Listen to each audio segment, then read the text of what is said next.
Mobile recharge tension एबे हेबो दूर। जियो नहीं आसीछि ग्राहकंक पई एक बड़ खुशी खबर। हाँ आज्ञा, जदि आपण मध्य जणे जियो ग्राहक अटंती तेबे आपणक पई जियो कंपनी तरफरु एक खुशी खबर आसी जाइछि। गत जुलाई मासरु जियो एयरटेल भली अनेक बड़ बड़ कंपनी निजर रिचार्ज दर वृद्धि करि दैथिले। तेबे एही मूल्य वृद्धि कारणरू अनेक ग्राहक बीएसएनएल कंपनी आड़कू मुहा हेउछंती। कारण बीएसएनएल रिचार्ज योजना अन्य रिचार्ज कंपनी तुलन में वर्तमान सस्तारे उपलब्ध हो जाउछि। तेणु जियो निजर ग्राहक मानक पई आउ एक नुआ रिचार्ज योजना नहीं आसीछि। जेउ योजना अनुसार लोक माने प्रतिदिन 2 जीबी डाटा और अनलिमिटेड कॉल सुविधा पाई परिबे। हेले जियोर एही योजना 98 दिन पई एवं एथि पई प्रतिदिन मात्र 10 टंका खर्च हेबो।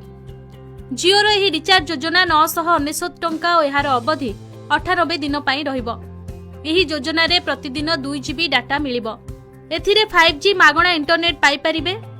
एहा सह आपणकू प्रतिदिन 100 मागणा एसएमएस पाइबा सह अनलिमिटेड कॉल करिवार सुविधा मध्य पाई परिबे। एहा छडा जियो ग्राहकंकू मागणा जियो टीवी, जियो क्लाउड और जियो सिनेमा सेवा मध्य जोगै देबो। जियो कंपनी निजर एक नुआ वार्षिक योजना 3599 टंका रे तांको ग्राहकंक पाई नै आसीछि।